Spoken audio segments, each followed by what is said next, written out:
Everyone, welcome to my YouTube channel. तो nervous system के disorders पढ़ रहे थे हम, जिसमें अब हमारा नेक्स्ट डिसऑर्डर है मेनिंजाइटिस। तो आइटिस वर्ड जब भी लगे तो हम समझ जाते हैं कि क्या हुआ है पेशेंट को हुआ है इन्फ्लामेशन। और मेनिंजिस मेनिंजिस किसको रेफर करता है, मैंने बताया है पहले आपको। मेनिंजिस होती है कवरिंग किसकी, ब्रेन और स्पाइनल कॉर्ड की।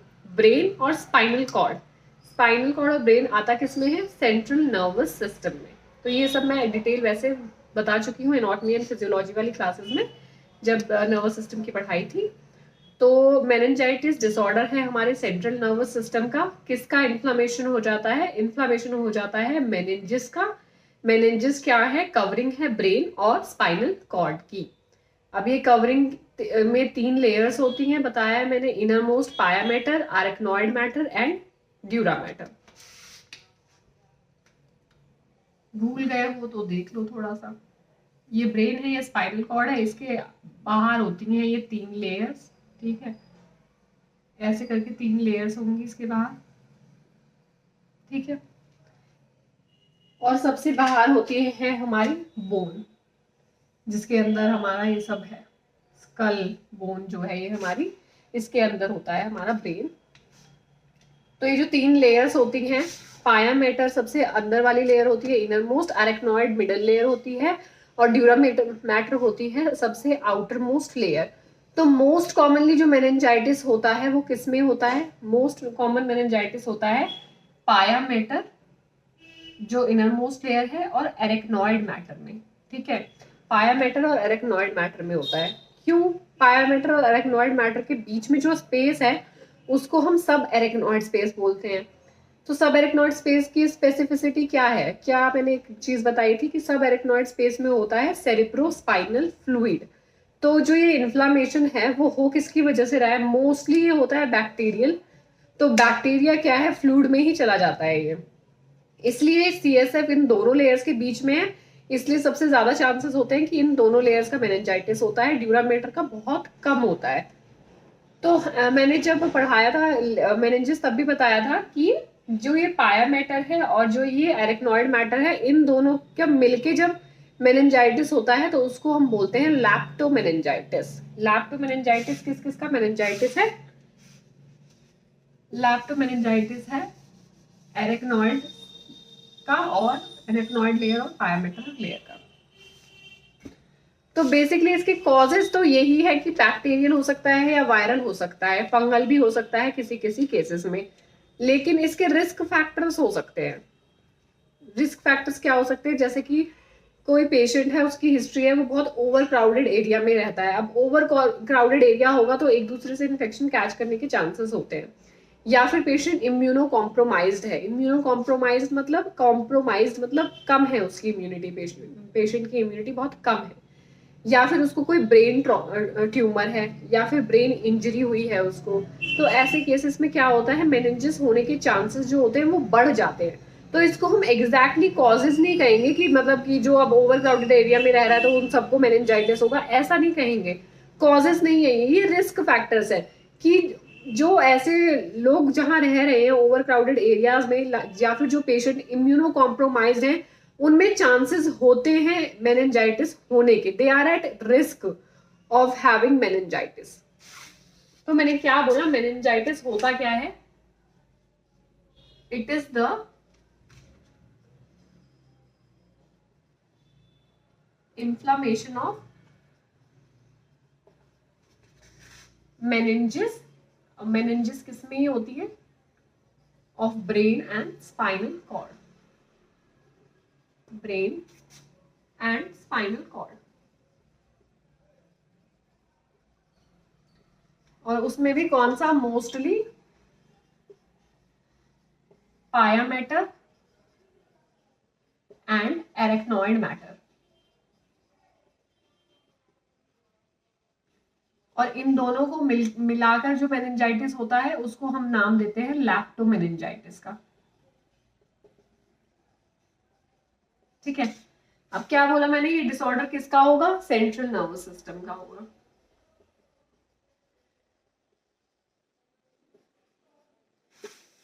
ठीक है, और अब इसके मैंने कुछ रिस्क फैक्टर्स बताए आपको। रिस्क फैक्टर्स क्या क्या हो सकते हैं? रिस्क फैक्टर्स लिखो। रिस्क फैक्टर्स में क्या होगा? कॉजेज तो इसके टाइप्स में ही आ जाएंगे, जब मैं टाइप्स बताऊंगी तो कॉजेज वही है, ठीक है। अब रिस्क फैक्टर्स में क्या है, या तो पेशेंट बहुत ज्यादा ओवर क्राउडेड एरिया में रहता है, तो एक दूसरे से इन्फेक्शन कैच करने के ज्यादा चांसेस होते हैं, ओवर क्राउडेड एरिया। या फिर पेशेंट की इम्यूनिटी बहुत कम है, इम्यूनो कॉम्प्रोमाइज्ड पेशेंट, कॉम्प्रोमाइज्ड। या फिर क्या है, उसको कोई ब्रेन इंजरी हुई है, उसमें चांसेस होते हैं इन्फ्लेमेशन के, क्योंकि उसमें CSF इंट्राक्रेनियल प्रेशर भी हमारा बहुत ज्यादा बढ़ जाता है, इसलिए ब्रेन इंजरी में चांसेस होते हैं बढ़ने के। या फिर दो चीजें और हैं, पोस्ट क्रेनियोटमी। क्रेनियोटमी एक प्रोसीजर होता है जिसमें क्रेनियल फ्लैप को निकालते हैं, किस लिए? बोन को डिकम्प्रेस करने के लिए। तो अगर क्रेनियोटमी के बाद भी इन्फेक्शन या इन्फ्लामेशन ये हो सकता है। या फिर स्पाइनल टैप के बाद। स्पाइनल टैप क्या है? स्पाइनल टैप बोलो या लंबर पंक्चर के बाद, अगर एसेप्टिक टेक्निक फॉलो नहीं करी है तो। If aseptic technique not followed, तो ऑब्वियसली अब एसेप्टिक टेक्निक नहीं फॉलो करेंगे और लंबर पंक्चर ले रहे हैं तो क्या हो सकता है? स्पाइनल कॉर्ड से ही तो ले रहे हैं ना, उस एरिया से ही ले रहे हैं, तो वहां का इन्फ्लेमेशन होने के चांसेस होंगे अगर एसेप्टिक टेक्निक फॉलो नहीं करेंगे हम तो। ये तो सारे हो गए हमारे रिस्क फैक्टर्स। और मेनिंजेस होता क्या है? इन्फ्लेमेशन है मेनिंजेस का, किसकी? सेंट्रल नर्वस सिस्टम का। अब बात आती है इसके टाइप्स की। अब टाइप्स में इसके दो टाइप होते हैं, एक होता है सेप्टिक मेनिंजाइटिस और एक होता है एसेप्टिक मेनिंजाइटिस। तो जो एसेप्टिक मेनिंजाइटिस होता है वो होता है वायरल मेनिंजाइटिस, जो कि एक वायरल, मतलब वायरल क्या है? वायरस के थ्रू अगर फैल रहा है इन्फ्लेमेशन तो वायरल मेनिंजाइटिस। और दूसरा होता है सेप्टिक मेनिंजाइटिस, मतलब कि बैक्टीरिया के थ्रू हो रहा है तो वो होगा बैक्टीरियल मेनिंजाइटिस। तो मोस्टली जो होता है 90% हमारा बैक्टीरियल मेनिंजाइटिस ही होता है, जो मेनिंजाइटिस बैक्टीरिया के थ्रू होता है, और 10% हमारा वायरल मेनिंजाइटिस होता है, ठीक है। अब देखते हैं बैक्टीरियल मेनिंजाइटिस में ऐसे कौन कौन से बैक्टीरिया हैं। और चाइल्डहुड में मेनली जो होता है वायरल, चाइल्डहुड एज में ज्यादा होता है वायरल मेनिंजाइटिस, ठीक है। और एडल्ट में हमेशा जो होगा वो बैक्टीरियल मेनिंजाइटिस मोस्ट कॉमन होगा। तो टाइप्स में कौन कौन से आते हैं? टाइप्स में मैंने जैसे बोला दो ही टाइप के होते हैं, एक होता है एसेप्टिक और दूसरा होता है सेप्टिक। 90% जो होता है सेप्टिक ही होता है और 10% हमारा एसेप्टिक के थ्रू होता है। एसेप्टिक में हमेशा आएगा वायरल मेनिंजाइटिस, मतलब कि किसी वायरस के थ्रू जब मेनिंजाइटिस होगा तो उसको हमने वायरल कह दिया। सेप्टिक में क्या आएगा? बैक्टीरियल, या हो सकता है फंगल, और या कुछ परसेंट एमीबिक भी होता है। पर सबसे ज्यादा जो होता है वो हमेशा एडल्ट में बैक्टीरियल ही देखा जाता है, मोस्ट कॉमन, मोस्ट कॉमन, ठीक है। मोस्ट कॉमन बैक्टीरियल ही देखा जाता है एडल्ट में, और वायरल जो होता है ये मोस्ट कॉमन होता है बच्चों में, मोस्ट कॉमन इन चिल्ड्रन। अब ये देखना है कि जो बैक्टीरियल मेनिंजाइटिस है ये किस किस बैक्टीरिया के थ्रू होता है। जैसे कि बीटा स्ट्रेप्टोकोकाई होता है, स्ट्रेप्टोकोकल न्यूमोनिया होता है, निस्जीरिया मेनिंजाइटिस होता है, ठीक है। निस्जीरिया मेनिंजोकोकल मेनिंजाइटिस फैलाता है। तो एक एक करके ये देखते हैं, और टाइम पीरियड के हिसाब से मैं बताऊंगी कि स्कूल एज चिल्ड्रन में कौन सा कॉमन होता है, किसके थ्रू होता है, और एडल्ट एज में किसके थ्रू होता है। तो पहला हम देखते हैं बैक्टीरियल मेनिंजाइटिस।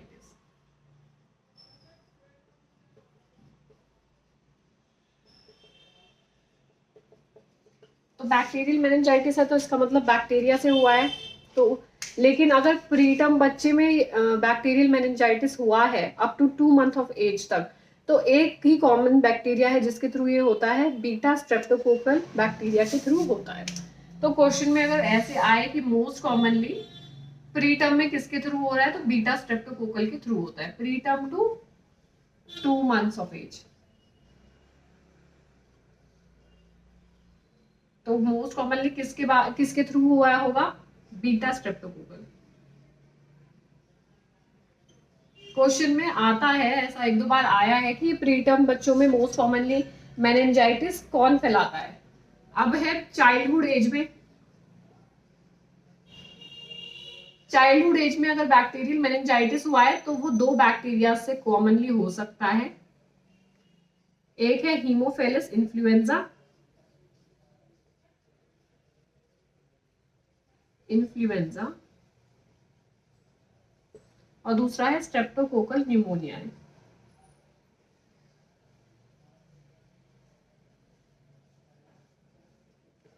तो अगर चाइल्डहुड एज में हुआ है तो मोस्ट कॉमनली होता है ये हीमोफिलस इन्फ्लुएंजा और स्ट्रेप्टोकोकल न्यूमोनिया से होता है। अब लास्ट बात आती है कि एडल्ट में मोस्ट कॉमनली किससे होता है। एडल्ट में भी स्ट्रेप्टोकोकल से हो सकता है, स्ट्रेप्टोकोकल न्यूमोनिया से हो सकता है, लेकिन मोस्ट कॉमनली अगर बात करेंगे तो होता है निजेरिया। बैक्टीरिया का एक नाम होता है निजेरिया मेनिंजाइटिस, जो कि कौन सा टाइप का वो फैलाता है, मेनिंजाइटिस फैलाता है ये मेनिंजोकोकल मेनिंजाइटिस फैलाता है। ये कौन सा मेनिंजाइटिस फैलाता है, मेनिंजोकोकल मेनिंजाइटिस को स्प्रेड करता है ये।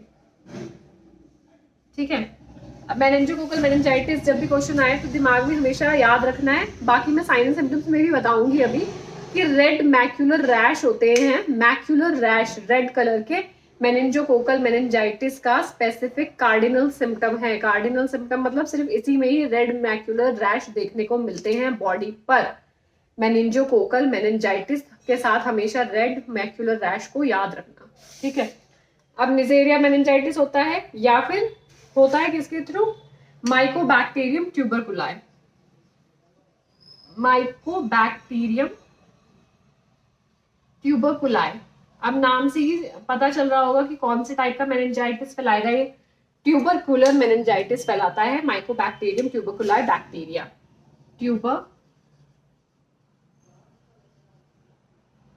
Tubercular meningitis. ठीक है, तो माइकोबैक्टीरियम के थ्रू होता है ट्यूबरकुलर मेनिंजाइटिस। अब इसमें होता क्या है, ये माइकोबैक्टीरियम ट्यूबरकुलाई किसने डिस्कवर किया था, एक साइंटिस्ट ने डिस्कवर किया था, रॉबर्ट कॉश नाम का एक साइंटिस्ट था जिसने डिस्कवरी की थी इस बैक्टीरिया की, माइकोबैक्टीरियम ट्यूबरकुलाई की। किसने डिस्कवरी की थी, रॉबर्ट कोच ने। ठीक है, याद रखना है, माइकोबैक्टीरियम ट्यूबरकुलाई का डिस्कवरी किसने की, रॉबर्ट कोच ने इसकी डिस्कवरी की थी। और इसमें ये माइकोबैक्टीरियम ट्यूबरकुलाई में स्टेन कौन सा यूज किया जाता है, ये स्टेन के ऊपर भी क्वेश्चन आता है, ZN स्टेन यूज किया जाता है इसमें, ये भी याद रखना है। ये डिटेल में हम बाद में पढ़ेंगे, जब ट्यूबरकुलोसिस पढ़ेंगे पूरा तब डिटेल में ZN स्टेन वगैरह सब बताऊंगी मैं। पर अभी यहाँ पे टॉपिक आया है तो जस्ट उसके साथ साथ जो क्वेश्चंस बनते हैं मैं वो बताती चलती हूँ। रॉबर्ट कोच ने डिस्कवरी की थी माइकोबैक्टीरियम ट्यूबरकुलाई की, और इसमें स्टेन कौन सा यूज होता है, ZN ज़ील नेल्सन स्टेन इसमें हम यूज करते हैं। तो ये तो बात हो गई हमारी बैक्टीरियल मेनिंजाइटिस की, कि अगर प्रीटर्म बच्चे में या 2 मंथ के बच्चे में हो रहा है तो बीटा स्ट्रेप्टोकोकल से होता है, चाइल्डहुड एज में हो रहा है तो हीमस इन्फ्लुएंजा या स्ट्रेप्टोकोकल न्यूमोनिया के थ्रू होता है।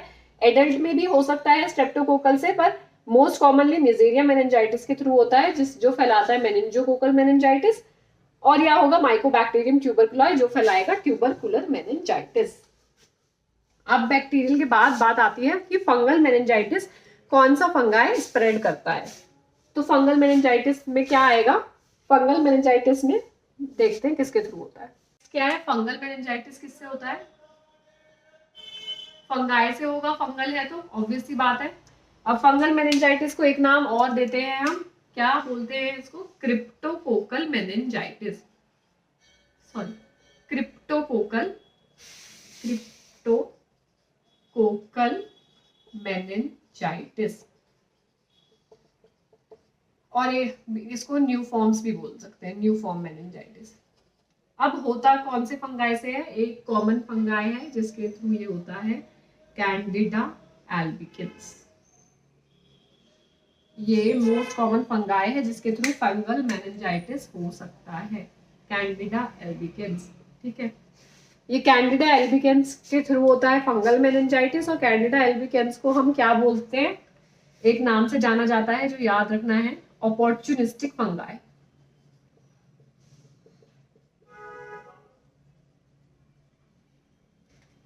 ठीक है, तो ये नाम मैं आपको जो भी बता रही हूँ साथ के साथ याद रखने हैं। फंगल मेनिंजाइटिस हो गया, क्रिप्टोकोकल मेनिंजाइटिस होता है। वायरल मेनिंजाइटिस में इतना कुछ नहीं है, वायरल के थ्रू होता है, कई सारे वायरस होते हैं जिसके थ्रू वायरल मेनिंजाइटिस फैल सकता है, जैसे कि मम्स होता है, हर्पीज होता है, वेस्ट नील वायरस होता है। इसके बारे में इतना डिटेल में पढ़ने की जरूरत नहीं है।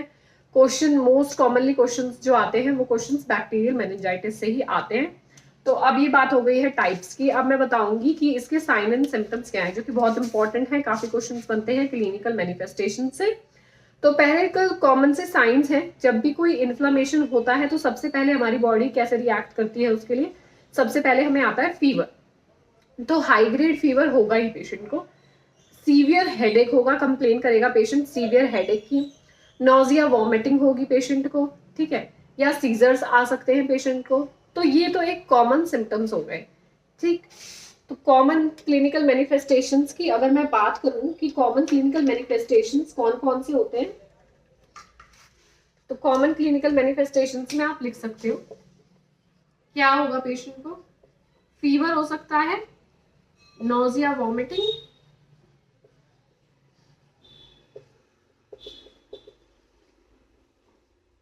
हेडेक हो गया, सीवियर हेडेक होगा पेशेंट को।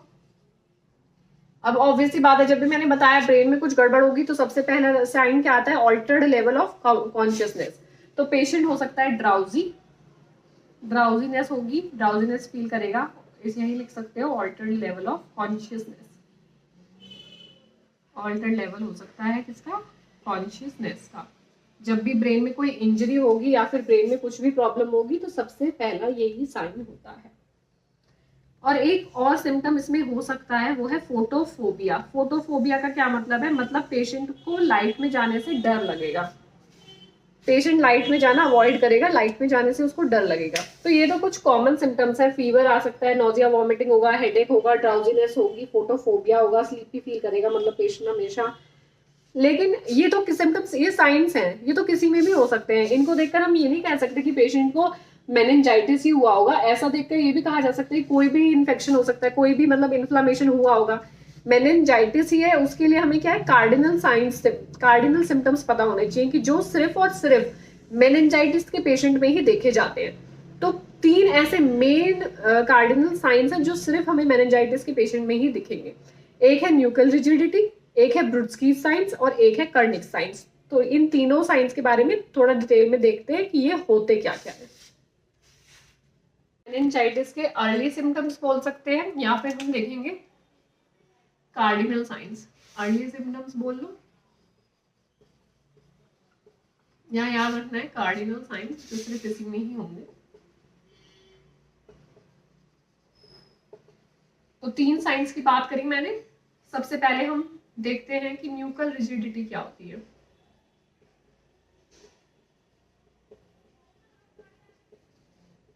न्यूकल रिजिडिटी क्या होती है, अब मान लो जो हमारी नेक है वो बिल्कुल रिजिड हो जाती है, ठीक है।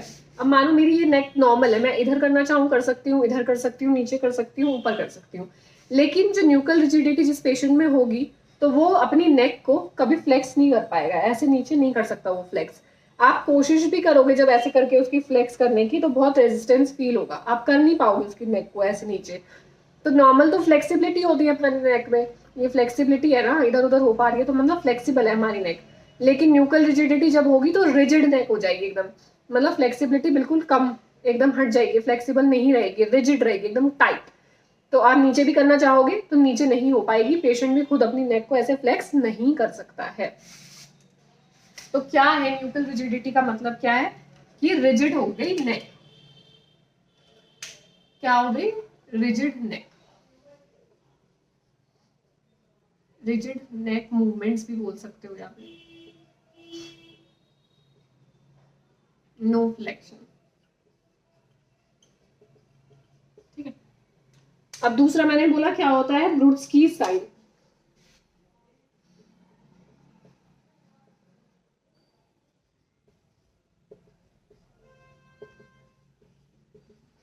अभी ब्रुड्स्की साइन क्या होता है, जब आपने कोशिश करी, जैसे मैंने अभी बताया, जब आपने कोशिश करी पेशेंट के नेक को फ्लेक्स करने की तो हुआ क्या, जब आप पैसिवली मतलब आप खुद ट्राई कर रहे हो, मतलब डॉक्टर है कोई एग्जामिनेशन कर रहा है पेशेंट का, तो डॉक्टर आके क्या करता है, उसके सर पे हाथ लगाता है, उसकी नेक नीचे करने की कोशिश करता है। तो नेक नीचे होने की बजाय क्या होगा पेशेंट का, साथ साथ पेशेंट का क्या होता है, मान लो उसकी जो नीज है ना, ये जो उसकी, मान लो ये घुटना है पेशेंट का, ठीक है, तो ये घुटने क्या होंगे उसके, या तो ऊपर को उठ जाएंगे या फिर यहाँ स्टमक की तरफ आ जाएंगे। मतलब जो घुटने हैं, नीज है, वो फ्लेक्स होने लग जाएंगी, तो घुटने ऊपर उठ जाएंगे या फिर ऐसे हो जाएंगे, ठीक है। तो फ्लेक्शन हो जाएगा किसका, नीज का। जब हम क्या कर रहे हैं, पैसिवली किसको फ्लेक्स कर रहे हैं, नेक को जब पैसिवली फ्लेक्स कर रहे हैं, तो एबनॉर्मल फ्लेक्शन किसका हो रहा है, हमारी नीज का एबनॉर्मल फ्लेक्शन हो रहा है। एबनॉर्मल बोल लो या फिर ऑटोमेटिक फ्लेक्शन बोल लो। तो क्या है, automatic flexion of our knees when we passively मतलब खुद कर रहे हैं, पैसिवली फ्लेक्स नेक, तो क्या होता है, ऑटोमेटिक फ्लेक्शन ऑफ नीज। ऐसा होता है तो हम बोलते हैं ब्रूड्सकी साइन पॉजिटिव है। अब तीसरा होता है कर्निक साइंस। ये 3 साइन ही है जो बहुत इंपॉर्टेंट है मेनिंजाइटिस में, इस पे क्वेश्चन आता ही आता है, इतने रिपीटेडली क्वेश्चन आते हैं। ब्रूड्सकी साइंस और कर्निस्की साइंस और मेनिंजाइटिस का कॉमन सिम्टम क्या होता है, तो न्यूकल रिजिडिटी मेनिंजाइटिस का अर्लीस्ट सिम्टम न्यूकल रिजिडिटी को ही कहेंगे हम। तो कर्निक साइंस क्या होता है, जब हम नीज को फ्लेक्स करते हैं, जब मानो हमने उसकी नीज को क्या किया, 90 डिग्री पे कर दिया, ये पेशेंट की नीज है, ठीक है, और यहाँ पैर होंगे पेशेंट के, तो जब हम उसके पैरों को उठाने की कोशिश करेंगे, फ्लेक्स करने की कोशिश करेंगे नीज को, तो क्या होगा, उसको जो ये हमारे यहाँ पर जांघें होती हैं, थाइज होती हैं, यहाँ पर हैमस्ट्रिंग मसल्स होती है, तो इन मसल्स में क्या होता है, पेशेंट को पेन होता है और पेशेंट रेजिस्टेंस फील करता है, मतलब रेजिस्टेंस मतलब बहुत टाइट फील करेगा उसको सीधा करने में, ठीक है। मतलब नीज तो फ्लेक्स्ड है, अब हमने क्या किया, पैर को सीधा करने की कोशिश करेंगे, एक्सटेंड करने की कोशिश कर रहे हैं, तो सीधा करने की कोशिश कर रहे हैं मतलब एक्सटेंड कर रहे हैं, तो क्या हो रहा है, जो हैमस्ट्रिंग मसल्स है, हमारे जांघों वाली जो मसल्स हैं, थाई मसल्स जो है, वहां पर क्या होता है, पेन होने लगता है पेशेंट को, और वो रेजिस्टेंस फील करता है, मतलब वो कर नहीं पाता, टाइटनेस फील होती है उसे। तो पेन फील होना अगर पॉजिटिव साइन हो जाता है, कर्निक्स का पॉजिटिव साइन है, मतलब कि कर्निक्स पेशेंट में प्रेजेंट है कर्निक साइन। क्या बोला मैंने, when knees are flexed and try to extend, तो पेशेंट को क्या फील होगा, पेन और रेजिस्टेंस।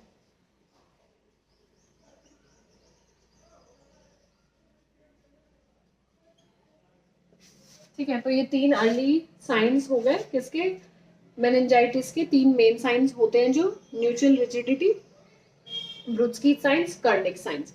अब मैंने बोला रेड मैक्यूलर रैश भी होते हैं, तो रेड मैक्यूलर रैश जो होते हैं, रेड मैक्यूलर रैश, ये किसका कार्डिनल साइन है, ये साइन है मेनिंजियोकोकल मेनिंजाइटिस का। रेड मैक्यूलर रैश देखे जाते हैं मेनिंजियोकोकल मेनिंजाइटिस में, ये क्वेश्चन कई बार आया हुआ है कि रेड मैक्यूलर रैश किस में देखे जाते हैं, मेनिंजियोकोकल मेनिंजाइटिस। तो ये तो हो गए अर्ली साइंस। अब क्या है, जिस पेशेंट को हम सस्पेक्ट कर रहे हैं या फिर जिसको मेनिंजाइटिस है, तो उसमें लेट साइंस हो सकते हैं, या फिर हम बोलेंगे कि 2 चीजों के लिए हमें पेशेंट को वॉच करना है, किसके लिए, या सीजर्स के लिए और इंक्रीज्ड आईसीपी के लिए। तो क्या होता है कि इन पेशेंट में क्या हो सकता है, लेट साइंस, ये तो अर्ली साइंस की बात होगी, लेट साइंस में क्या हो सकता है, लेट साइंस में हमें देखना है पेशेंट को, या तो हो सकते हैं सीजर्स या फिर इंक्रीज आईसीपी के लिए हमें वॉच करना है। तो लेट साइंस में क्या है, मतलब अगर ये सारे अर्ली साइंस उसमें देखने को मिल रहे हैं, तो हम किसके लिए वॉच करेंगे, watch for seizures, watch for seizures और increased ICP, increased intracranial pressure के लिए वॉच करेंगे। तो ये बात हो गई क्लिनिकल मैनिफेस्टेशंस की। कॉमन साइंस क्या होते हैं, फीवर हो सकता है, हेडेक हो सकता है, नोजिया, वॉमिटिंग, ड्राउजीनेस होगी पेशेंट को, और अर्ली साइंस में 3 मेन साइंस होते हैं, क्या है? ब्रुड्स्की साइंस, कर्निक साइंस होता है और न्यूकल रिजिडिटी। न्यूकल रिजिडिटी क्या है? अर्लीस्ट मैनिफेस्टेशन है किसका? मेनिनजाइटिस का। रेड मैक्यूलर रैश देखने को मिलते हैं मेनिंजोकोकल मेनिनजाइटिस में, और लेट साइन में हमें सीजर्स के लिए देखना है और इंक्रीज्ड आईसीपी के लिए देखना है। तो कॉजेस के बाद बात आती है डायग्नोसिस की। डायग्नोसिस के लिए हम क्या करेंगे? एक तो हम कर सकते हैं एमआरआई ऑफ ब्रेन करेंगे। सबसे पहले तो वही है कि हिस्ट्री कलेक्शन और फिजिकल एग्जामिनेशन करेंगे। सीटी स्कैन एंड एमआरआई हम कर सकते हैं चाहे तो। और हम क्या कर सकते हैं? हम करेंगे सीएसएफ का एग्जामिनेशन, जो कि मेन है मेनिंजाइटिस को डिटेक्ट करने के लिए। तो सीएसएफ एग्जामिनेशन में क्या करते हैं? जब सीएसएफ एग्जामिनेशन का नॉर्मल हम अपीयरेंस देखते हैं तो वो कैसा होता है? फ्लूइड लाइक होता है, मतलब पानी जैसा ही दिखता है वो, वाटर लाइक। लेकिन मेनिंजाइटिस में क्या होगा? सीएसएफ क्लाउडी होगा, प्रोटीन बढ़ा हुआ होगा, ग्लूकोज कम होगा, और डब्ल्यूबीसी इन्फ्लेमेशन हुआ है तो हमेशा बढ़ा हुआ ही आएगा। तो डायग्नोसिस में देखते हैं, डायग्नोसिस में क्या क्या कर सकते हैं हम। सबसे पहला तो यही है कि फिजिकल एग्जामिनेशन और हिस्ट्री कलेक्शन करेंगे। History collection and physical examination. दूसरा एमआरआई भी कर सकते हैं। तीसरा हम देखेंगे सीएसएफ एग्जामिनेशन करेंगे। जब सीएसएफ का एग्जामिनेशन करेंगे तो क्या मिलेगा? सीएसएफ होगा क्लाउडी, सीएसएफ क्लाउडी दिखेगा, प्रोटीन बढ़ा हुआ होगा, ये याद रखना है, ग्लूकोज कम होगा, और डब्ल्यूबीसी भी बढ़ा हुआ होगा। इंक्रीज प्रोटीन, डिक्रीज ग्लूकोज और इंक्रीज डब्ल्यूबीसी, ये सब होगा किसमें? ये याद रखना है, मेनिंजाइटिस में सीएसएफ क्लाउडी रहता है, प्रोटीन बढ़ा हुआ रहता है, ग्लूकोज कम होता है और डब्ल्यूबीसी भी बढ़ा हुआ होता है। सीएसएफ एग्जामिनेशन बहुत सिग्निफिकेंट है किसमें? मेनिंजाइटिस को डायग्नोस करने में। एक और आजकल एक टेस्ट होने लगा है, पहले नहीं होता था ये, बट अब आजकल बहुत कॉमनली होने लगा है। एक टेस्ट होता है सीबी नैट टेस्ट बोलते हैं जिसको। सीबी नेट टेस्ट पहले तो नहीं किया जाता था ये, पर आजकल बहुत कॉमन है, ये होने लग गया है। इसको क्या बोलते हैं? कार्टिलेजियस बेस्ड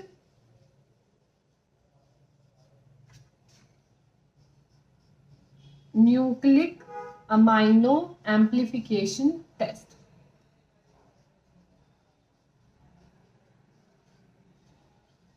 तो सीबी नेट टेस्ट अगर पूछा जाए किस डिजीज के लिए करा जाता है, तो सीबी नेट टेस्ट करा जाता है, सॉरी ये अमाइनो नहीं है, ये एसिड है।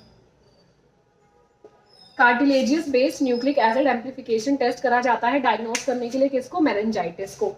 तो ये हो गई डायग्नोसिस की बात। हिस्ट्री कलेक्शन करेंगे, फिजिकल एग्जामिनेशन करेंगे पेशेंट का, एमआरआई ऑफ ब्रेन कर सकते हैं।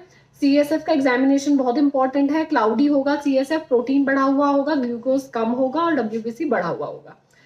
और क्या है? हम ले सीबी नेट टेस्ट कर सकते हैं, आजकल बहुत कॉमनली यूज होने लगा है ये, cartilaginous based nucleic acid amplification test. तो कॉजेज देख लिए, क्या होता है ये देख लिया, डायग्नोसिस हो गया है, पता चल गया है पेशेंट को मेनिंजाइटिस है। अब बात करेंगे हम हमारे ट्रीटमेंट ऑप्शंस की, कि क्या ट्रीटमेंट हम दे सकते हैं मेनिंजाइटिस के लिए। अब ट्रीटमेंट भी कॉजेज की तरह अलग अलग होगा। बैक्टीरियल मेनिंजाइटिस है तो बैक्टीरियल वाले के लिए अलग होगा, क्योंकि बैक्टीरियल है तो एंटीबैक्टीरियल देंगे, और वायरल है तो एंटीवायरल ड्रग्स देंगे। बात करेंगे मेडिकल मैनेजमेंट की। मेडिकल मैनेजमेंट में सबसे पहला आता है मेडिकल मैनेजमेंट। मेडिकल मैनेजमेंट मतलब क्या? ड्रग्स दे सकते हैं हम पेशेंट को। तो जैसे मैंने कहा, अगर बैक्टीरियल है तो एंटीबैक्टीरियल देंगे, वायरल है तो एंटीवायरल देंगे। तो सबसे पहले बात करते हैं, अगर पेशेंट को हुआ है बैक्टीरियल मेनिंजाइटिस तो कौन सी ड्रग दे सकते हैं हम पेशेंट को। जब भी पेशेंट को कोई बैक्टीरियल मेनिंजाइटिस हुआ है, तब पहले हम डायग्नोसिस में एक चीज और होती है कि हम कल्चर करते हैं पेशेंट का, blood culture and sensitivity test होता है, जिससे पता चल जाता है कि कौन सा बैक्टीरिया है जो कि प्रेजेंट है। तो उसके लिए जब पता चल जाता है तो उसके अकॉर्डिंग हम ड्रग्स देते हैं। तो बैक्टीरियल मेनिंजाइटिस में हम क्या देते हैं? मोस्टली एंटीबायोटिक्स देते हैं। अब एंटीबायोटिक्स जो है ये, इनकी अलग अलग कैटेगरीज होती हैं, वो फार्माकोलॉजी में पढ़ेंगे हम, कि पेनिसिलिन होता है, सिफेलोस्पोरिन, बीटा लैक्टम, अलग अलग ग्रुप्स होते हैं इसके। तो जो एंटीबायोटिक मोस्टली हम इसमें देते हैं बैक्टीरियल मेनिंजाइटिस में, वो देते हैं हम सिफेलोस्पोरिन्स देते हैं जिसमें आता है सेफ्ट्रियाजोन, तो सेफ्ट्रियाजोन दे सकते हैं या सेफ्ट्रिम, ठीक है, या फिर देते हैं पेनिसिलिन ग्रुप के ड्रग। पेनिसिलिन ग्रुप में आता है पिप्रासिलिन। तो एंटीबायोटिक्स में हम कौन से ड्रग देंगे? एंटीबायोटिक में देंगे सेफ्ट्रियाजोन या सेफ्ट्रिजिम, या फिर दे सकते हैं पिप्रासिलिन, क्लिंडामाइसिन, लिनाजोलिड, और एक ड्रग दे सकते हैं हम लिनाजोलिड। तो ये सारे ड्रग हम बैक्टीरियल मेनिंजाइटिस के पेशेंट को दे सकते हैं। ये 4 ड्रग्स के नाम याद रखने हैं। सिफेलोस्पोरिन कैटेगरी में आते हैं सेफ्ट्रियाजोन और सेफ्ट्रिसिलिन, पेनिसिलिन कैटेगरी में आता है पिप्रासिलिन, क्लिंडामाइसिन और लिनाजोलिड ड्रग हम दे सकते हैं किसमें? अगर पेशेंट को हुआ है बैक्टीरियल मेनिंजाइटिस। तो बैक्टीरियल का हो गया, अगर कल्चर में बैक्टीरिया आया है तो हम बैक्टीरियल मेनिंजाइटिस के लिए ट्रीट करेंगे और उसको एंटीबायोटिक्स देंगे। अब बात करते हैं फंगल में अगर मेनिंजाइटिस हुआ है तो पहले देखते हैं कि अगर पेशेंट को वायरल मेनिंजाइटिस हुआ है तो क्या देंगे। अब वायरल मेनिंजाइटिस हुआ है तो ऑब्वियसली बात है हम क्या देंगे? एंटीवायरल ड्रग्स देंगे। तो वायरल मेनिंजाइटिस हुआ है तो क्या देंगे? Antiviral drugs. वायरस को खत्म करने के लिए एंटीवायरल ड्रग्स देंगे। अब एंटीवायरल ड्रग्स को वैसे बोला जाता है अवॉइड करने के लिए ज्यादातर, क्यों? पर अगर वायरल हुआ है तो एंटीवायरल ड्रग देंगे ही। एंटीवायरल ड्रग कॉज करता है जीन म्यूटेशन को, जिसके लिए इसको अवॉइड करने के लिए गवर्नमेंट ने गाइडलाइंस इशू करी थी। पर अगर वायरल मेनिंजाइटिस है तो हम देते हैं 2 मेन टाइप के एंटीवायरल ड्रग्स। एग्जांपल है जिसका मोस्ट कॉमन ड्रग जो यूज करते हैं वो है एसाइक्लोविर और या फिर जेमिसाइक्लोविर। मोस्ट कॉमनली जो यूज होता है वो हमेशा यूज होता है, हम एसाइक्लोविर ही यूज करते हैं। अब या तो बैक्टीरियल हो गया या वायरल हो गया, लेकिन ब्लड कल्चर में आया कि कौन सा बैक्टीरिया प्रेजेंट था? ट्यूबरकुलाई माइकोबैक्टीरियम ट्यूबरकुलाई प्रेजेंट था। तो मतलब क्या था? पेशेंट को था ट्यूबरकुलर मेनिंजाइटिस था। तो ट्यूबरकुलर अगर मेनिंजाइटिस होगा तो एंटीबैक्टीरियल नहीं देंगे, एंटी ट्यूबरकुलर ड्रग ही देंगे। अब ट्यूबरकुलर मेनिंजाइटिस है तो देंगे एंटी ट्यूबरकुलर ड्रग्स, एटीटी देते हैं, एंटी ट्यूबरकुलर ट्रीटमेंट देंगे, एटीटी ड्रग्स हम देंगे। अब एटीटी ड्रग्स में क्या क्या आते हैं? एटीटी ड्रग्स में आता है राइप्स, लिख सकते हो आप। इसके बारे में पूरा डिटेल में हम रेस्पिरेटरी सिस्टम में भी जब ट्यूबरकुलोसिस के बारे में पढ़ेंगे तब पढ़ेंगे। R for rifampicin, I for isoniazid, P for pyrazinamide, E for ethambutol, S for streptomycin। तो ये 5 मेन एंटी ट्यूबरकुलर ड्रग्स हैं जो हम यूज करते हैं ट्यूबरकुलर मेनिंजाइटिस में, या फिर जब ट्यूबरकुलोसिस भी होता है तो यही मेन ड्रग्स हम यूज करते हैं। तो ये जो फर्स्ट 3 ड्रग है, वैसे इसको डिटेल में रेस्पिरेशन में पढ़ेंगे हम, रेस्पिरेटरी में, लेकिन अब टॉपिक आया है तो थोड़े थोड़े कॉमन क्वेश्चंस जो आते हैं एंटी ट्यूबरकुलर ड्रग्स में से वो मैं बता देती हूँ। तो जो ये मेन 3 ड्रग है ना, ये फर्स्ट 3 नंबर के जो ड्रग है ये क्या करते हैं? ये कॉज करते हैं लीवर टॉक्सिसिटी, लीवर खराब कर सकते हैं। लीवर मतलब हिपैटोटॉक्सिसिटी करेंगे, ये याद रखना है। और जो ये लास्ट के 2 ड्रग बच गए, ये क्या करते हैं? ये होते हैं नेफ्रोटॉक्सिक, मतलब किडनी खराब कर सकते हैं अगर एक्सट्रीम अमाउंट में कंटिन्यू काफी दिनों तक देते रहें तो जो किडनी टॉक्सिक होंगे वो नेफ्रोटॉक्सिसिटी कॉज करेंगे, इथैम्ब्यूटोल और स्ट्रेप्टोमाइसिन। और जो फर्स्ट 3 ड्रग है रिफैम्पिसिन, आइसोनियाजिड और पायराजिनामाइड, वो होते हैं हमारे हिपैटोटॉक्सिक, मतलब हमारे लीवर के लिए टॉक्सिक होते हैं। टॉक्सिक होते हैं इसका मतलब ये नहीं कि हम देंगे नहीं, टॉक्सिसिटी कॉज कर सकते हैं जब या तो बहुत ज्यादा अमाउंट में हम दे दें तब टॉक्सिक होगा, ठीक है। तभी इनकी जो डोजेस होती है वो मेंटेन करनी होती है एक स्पेसिफिक पीरियड ऑफ टाइम के लिए। अब एक चीज और होती है कि 4 ड्रग तो होते हैं, 2 टाइप की चीजें होती हैं, 2 टाइप के बैक्टीरिया होते हैं। एक चीज होती है बैक्टीरियोसाइडल और एक चीज होती है बैक्टीरियोस्टैटिक। बैक्टीरियोसाइडल, तो साइडल जो वर्ड आ रहा है इसमें तो होता है कि वो किल ही कर देते हैं, बैक्टीरिया को मार देते हैं, ठीक है। जो स्टैटिक वर्ड आ रहा है, स्टैट मतलब रुकना, तो मतलब इनहिबिट करते हैं जो ग्रोथ को, वो होते हैं बैक्टीरियोस्टैटिक, और जो किल करते हैं वो होते हैं बैक्टीरियोसाइडल। तो इसमें से 4 ड्रग तो होते हैं बैक्टीरियोसाइडल, और खाली एक ड्रग होता है वो होता है बैक्टीरियोस्टैटिक। तो जो हमारा इथैम्ब्यूटॉल है वो ही अकेला एक ड्रग है एटीटी में जो है बैक्टीरियोस्टैटिक। स्टैटिक वर्ड आ रहा है, स्टैट मतलब क्या होता है, रुकना, तो ये करता है इनहिबिट ग्रोथ को। और बाकी जो ये रिफैम्पिसिन, आइसोनियाजिन, पायराजिनामाइड और ये है स्ट्रेप्टोमाइसिन, ये होते हैं बैक्टीरियोसाइडल। ठीक है, ये बैक्टीरियोसाइडल है, ये भी बैक्टीरियोसाइडल है, ये भी बैक्टीरियोसाइडल है, और ये भी बैक्टीरियोसाइडल। याद ये रखना है कि एक ही ड्रग है जो बैक्टीरियोस्टैटिक है, जो इनहिबिट करता है ग्रोथ को, वो है इथैम्ब्यूटॉल। अब रिफैम्पिसिन में क्या है, रिफैम्पिसिन क्या है, एक आइसोनियाजिड में, रिफैम्पिसिन फर्स्ट ड्रग हो गया। आइसोनियाजिड में एक बात याद रखनी है कि जब हम पेशेंट को आइसोनियाजिड देते हैं तो बॉडी के सिक्रीशंस जो होते हैं ना, यूरिन हुआ, कोई भी सिक्रीशन हुआ, ये क्वेश्चन बहुत बार आता है, ऑरेंज रेड हो जाता है। तो यूरिन भी क्या है, ऑरेंज रेड हो जाता है। कब, जब हम उसको देंगे आइसोनियाजिड, यूरिन भी ऑरेंज रेड होगा। ये काफी बार क्वेश्चन आया है। पेरिफेरल न्यूरोपैथी भी कॉज करता है हमारा आइसोनियाजिड, ठीक है। पायराजिनामाइड क्या करता है, पायराजिनामाइड से हो जाता है हाइपर यूरिसीमिया, यूरिक एसिड का लेवल बढ़ा देता है। ये हाइपर यूरिसीमिया कॉज करता है हमारा पायराजिनामाइड। अब ये जो लास्ट के 2 ड्रग बचे हैं, इथैम्ब्यूटॉल और स्ट्रेप्टोमाइसिन, ये करते हैं हमारी क्रेनियल नर्व को नुकसान पहुंचाते हैं ये हमारे। तो जो सेकंड क्रेनियल नर्व होती है हमारी ऑप्टिक, जो विजन से रिलेटेड है, तो ब्लाइंडनेस और कलर ब्लाइंडनेस कर सकता है कौन, हमारा इथैम्ब्यूटॉल। तो इथैम्ब्यूटॉल क्या करेगा, इथैम्ब्यूटॉल सेकंड क्रेनियल नर्व को इफेक्ट करता है, सेकंड क्रेनियल नर्व को। सेकंड क्रेनियल नर्व होती कौन सी है, मतलब ऑप्टिक। अब विजन से रिलेटेड आए कि विजन को कौन इफेक्ट करता है, तो वो होगा इथैम्ब्यूटॉल एटीटी में। और स्ट्रेप्टोमाइसिन कौन सी क्रेनियल नर्व को इफेक्ट करती है, 8th क्रेनियल नर्व को, जो कि कौन सी होती है, वेस्टिब्यूलोकॉक्लियर, मतलब कि हियरिंग। तो अगर हियरिंग कौन इफेक्ट करे, ऐसा क्वेश्चन आए, एटीटी में हियरिंग को कौन इफेक्ट करता है, वो होता है स्ट्रेप्टोमाइसिन, 8th क्रेनियल नर्व को करती है क्योंकि इफेक्ट। और विजन को कौन अफेक्ट कर रहा है, विजन को अफेक्ट करती है हमारी इथैम्ब्यूटॉल एटीटी में, जो कि सेकंड क्रेनियल नर्व ऑप्टिक जो होती है वो कॉज करती है ब्लाइंडनेस और कलर ब्लाइंडनेस। तो ये जनरल सा मैंने बताया है क्योंकि एटीटी टॉपिक आ गया था जस्ट इसलिए।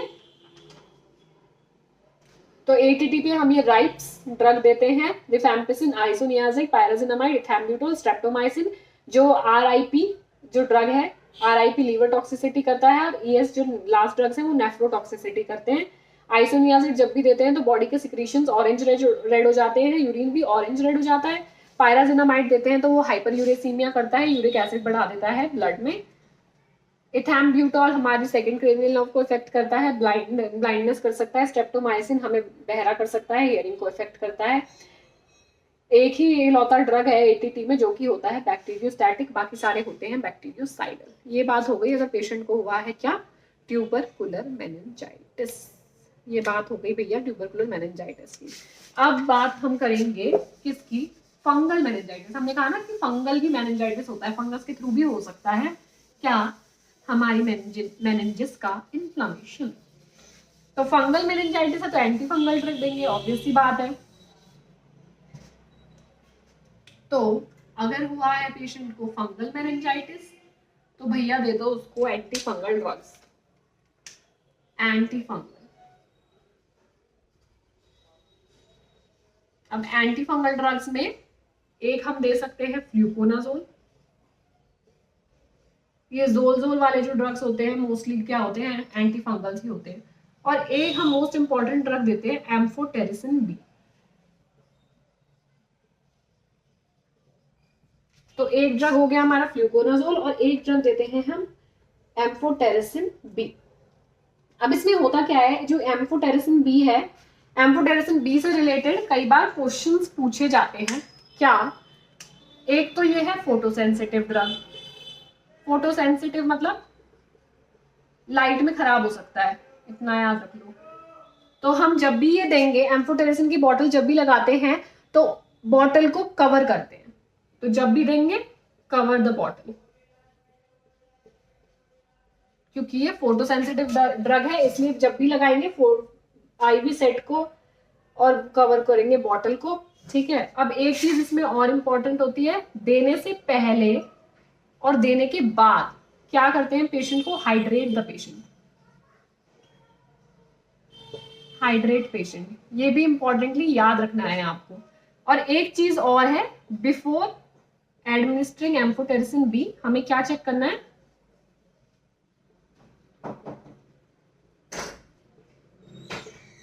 ऑफ एम्फोटेरिसिन बी,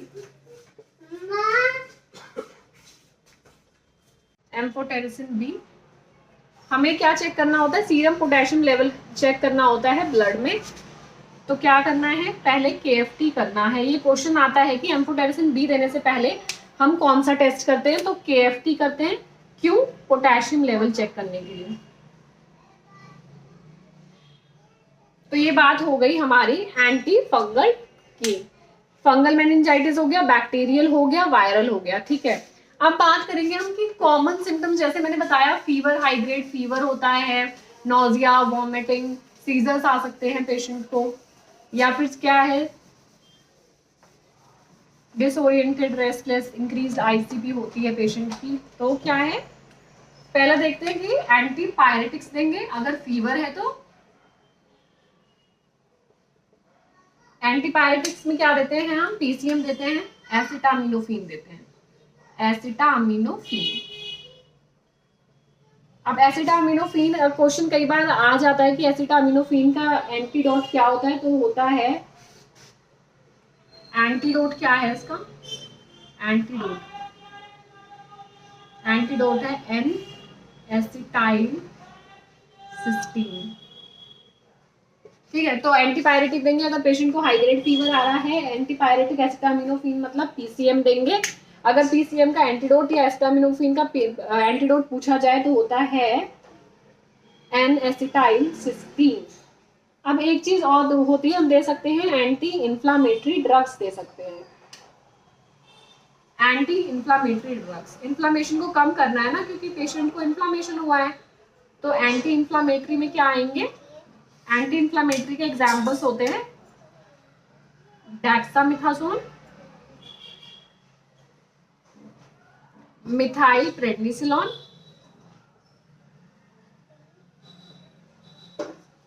तो इन्फ्लामेशन को कम करने के लिए हम एंटी इंफ्लामेटरी ड्रग्स देंगे, जिनके की ये दोनों एग्जाम्पल्स हैं, और ये दोनों होते क्या हैं, स्टेरॉइड्स होते हैं। तो स्टेरॉइड्स देते हैं हम एंटी इंफ्लामेटरी में।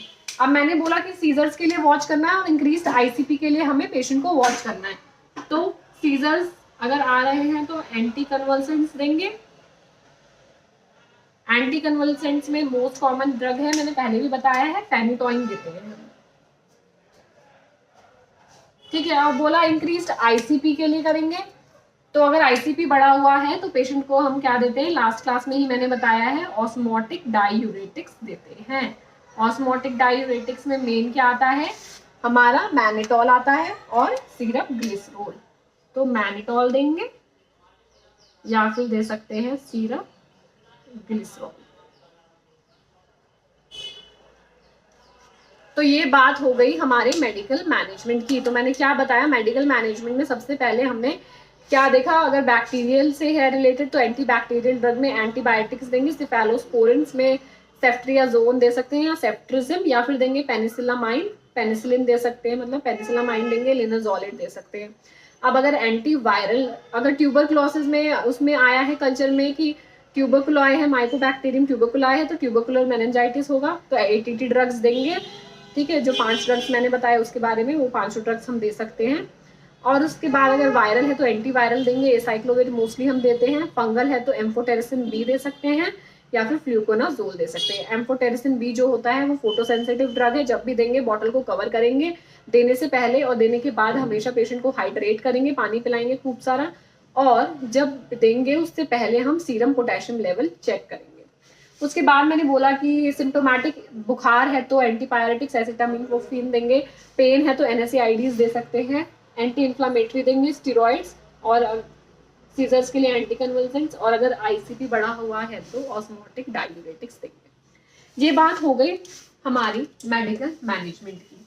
अब बात लास्ट आती है आखिरी की, सब चीज हो गई, मेडिकल मैनेजमेंट वगैरह सब चल रहा है। अब लास्ट हमारी बात आती है नर्सिंग मैनेजमेंट की, कि नर्सिंग के एज अ नर्स हम क्या कर सकते हैं। तो नर्सिंग मैनेजमेंट में, नर्सिंग केयर में क्या करेंगे हम, सबसे तो पहले पेशेंट को देना है हमें नॉन स्टिमुलेटिंग इन्वायरमेंट देना है, डार्क इन्वायरमेंट प्रोवाइड करना है, शांति में रखना है पेशेंट को, यूनिवर्सल प्रिकॉशंस फॉलो करने हैं, काम कूल इन्वायरमेंट प्रोवाइड करना है, ज्यादा ब्राइट लाइट अवॉइड करनी है पेशेंट को। ठीक है, तो यही 3-4 चीजें हैं जो मेनिंजाइटिस में हमें देखनी होती है। सबसे पहला तो लिखो आप कि पेशेंट को आइसोलेट करेंगे, पेशेंट को isolate the patient, provide cool and काम इन्वायरमेंट, ये सबसे ज्यादा इंपॉर्टेंट है, प्रोवाइड काम cool environment, protect patient from bright light, protect from bright light, protect from bright light, और क्या करना है हमें पेशेंट को प्रिवेंट करना है, किससे, प्रिवेंट फ्रॉम सीजर्स, तो वॉच करना है हमें सीजर्स के लिए, और इंक्रीज्ड आईसीपी के साइंस के लिए वॉच करना है। ठीक है, और क्या फॉलो करने हैं, फॉलो स्टैंडर्ड प्रिकॉशंस।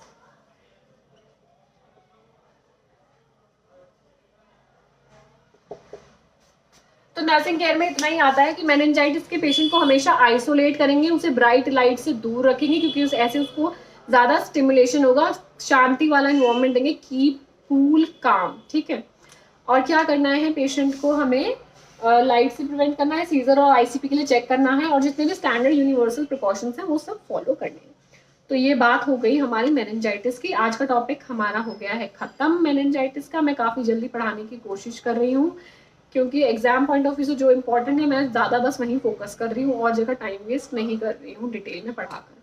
तो मेनिंजाइटिस के बारे में हमने पढ़ा, क्या होता है मेनिंजाइटिस, इन्फ्लामेशन है किसका, मेनिंजिस का, किसके डिसऑर्डर है, सीएनएस का डिसऑर्डर है, ब्रेन और स्पाइनल कॉर्ड में जो मेनिंजिस होती है उनका इन्फ्लामेशन हो जाता है जिसको हमने मेनिंजाइटिस बोला। मोस्ट कॉमनली कौन सी मेनिंजिस का होता है इन्फ्लामेशन, पाया मैटर और अरेक्नॉइड मैटर। पाया मैटर, एरेक्नॉइड मैटर, जब दोनों में इन्फ्लामेशन हुआ उसको हमने बोल दिया लैक्टोमेनिंजाइटिस। कॉज इसके वही है, बैक्टीरियल, वायरल एंड फंगल। पर क्या है कि अगर ओवर क्राउडेड एरिया में पेशेंट रह रहा है या फिर ब्रेन इंजरी हुई है, ब्रेन ट्यूमर है पेशेंट को, या फिर स्पाइनल टैप करते हुए एसेप्टिक टेक्निक्स को फॉलो नहीं किया गया है, तो patient will be at risk. ऐसा नहीं है कि होगा ही, but he will be at risk of developing meningitis. हो सकता है कि उसको मेनिंजाइटिस हो जाए। उसके बाद मैंने मोस्ट इंपॉर्टेंटली बात करी है क्लिनिकल मैनिफेस्टेशंस की। कॉमन सिम्टम्स होते हैं, पेशेंट को हेडेक हो सकता है, नोजिया, वॉमिटिंग हो सकती है, डिसोरिएंटेशन होगा, पेशेंट हमेशा ड्राउजी, फैटीग और स्लीपी फील करेगा। अर्ली साइन एंड सिम्टम्स में पूछा जाए, मोस्ट कॉमन कार्डिनल साइन जो है मेनिंजाइटिस का वो है न्यूकल रिजिडिटी, ब्रुड्स्की साइंस और कर्निक साइंस। फिर है रेड मैक्यूलर रैश होते हैं, किसमें, मेनिंजोकोकल मेनिंजाइटिस में होते हैं red macular rash. Late sign में मैंने बताया, मतलब जिन साइंस के लिए हम वॉच करेंगे वो है सीजर्स और इंक्रीज्ड आईसीपी के लिए, क्योंकि मेनिंजाइटिस में सीजर्स आ सकते हैं और आईसीपी भी बढ़ सकता है, पर हमें इसके लिए चेक करते रहना है। अब साइंस, क्लिनिकल साइंस के बाद मैंने बात करी ट्रीटमेंट ऑप्शंस की, जिसमें पहले आता है मेडिकल मैनेजमेंट। उसमें मैंने ड्रग्स की बात की, एंटी बैक्टीरियल में एंटीबायोटिक्स के लिए एंटी ट्यूबरकल ड्रग्स की बात करी है, anti viral, anti fungal drugs के बारे में बताया। लास्टली मैंने बताया नर्सिंग मैनेजमेंट के बारे में कि क्या क्या हम नर्सिंग केयर कर सकते हैं। तो मोस्ट इंपॉर्टेंटली एग्जाम के पॉइंट ऑफ व्यू से मैं सारे टॉपिक कवर कर सकती हूँ। ऐसा कोई चीज़ नहीं है जो मेनिंजाइटिस में इसमें मैंने ना बताई हो और एग्जाम में आ जाए। I can guarantee you that. तो आपको उसके लिए पूरी क्लास अच्छे से पढ़नी पड़ेगी, अच्छे से देखनी पड़ेगी, समझनी पड़ेगी। अगर कुछ भी ना समझ में आया हो तो आप कमेंट सेक्शन में बता सकते हो, यू आर मोस्ट वेलकम। अगर कुछ इम्प्रूवमेंट चाहते हो वीडियोज़ में, that also you can comment. I hope मेरी क्लास आपको ईजी लगी हो और आपको समझ आई हो। अगर समझ आए तो please share it with your friends. जितने भी लोग नर्सिंग कर रहे हैं उनके साथ मेरी वीडियोज़ को प्लीज़ शेयर करें।